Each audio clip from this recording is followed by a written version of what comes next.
Hello mga kabechay, ngayon araw nga pala dahil tapos na ako sa gawaing bahay. Ako ay gagawa naman ng akin munting negosyo ng basahan. Ito nga pala po ay easy ho. Dito lang ho kayo sa bahay, kumikita pa. At easy lang po ang paggawa ho. Ang problema lang ho talaga pag matagal ka na ho nakaupo o gumagawa nito ay sumasakit ho ang likod. Pero okay lang kahit sipag nga po ba. Ito nga pala po ang pinagkakabalahan ko dito sa aming bahay. Pag wala na akong ginagawa ay gumagawa ng basahan. Dahil ito po ay minsan may mga nag-o-order po sa akin ng basahan kaya kailangan ko mag-stock.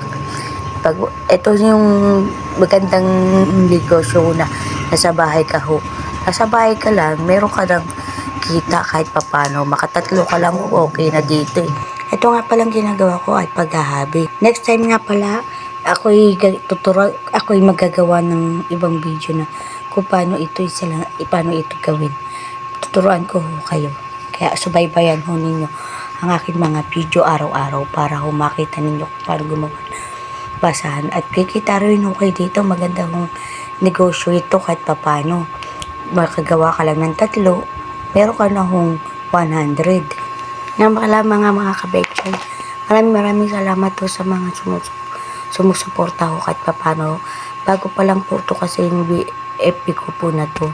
Tinatry ko, malay ho ninyo, ako'y kumita rin sa pagkaka-reels. Kaya ho ako'y gumawa ng bagong account. Kasi ho, may yung dati kong account. Sana ho ay suportahan po ninyo ko dito at maraming salamat po. Ito pong ginagawa ko ay paunti-unti ho ay matatapos na. Hindi nga pala po ako nag-cut masyado para alam po ninyo kung paano ko po ginawa. Ito naman pong ginagawa ko ay paano para hong nagtitintas ka lang po.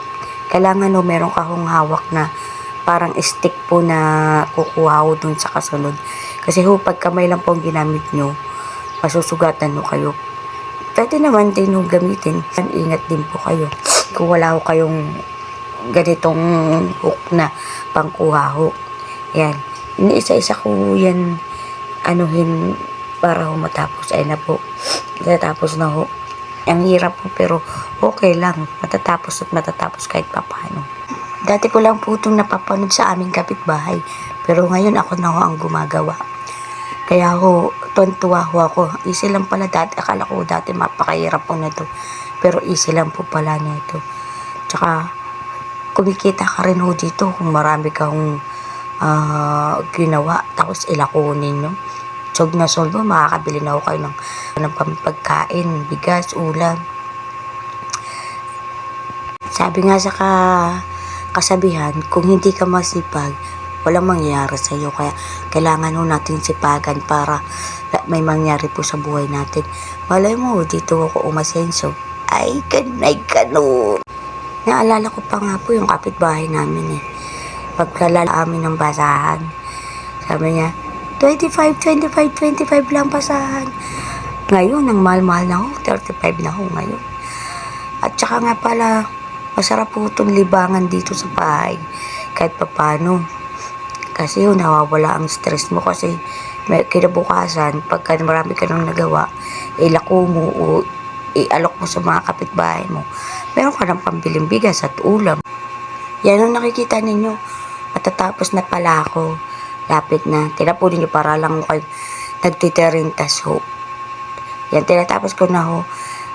Mahirap lang ho ito sa paglalaki kasi di po ninyo alam kung paano gagawin. Ayan ho, nilalak ko na.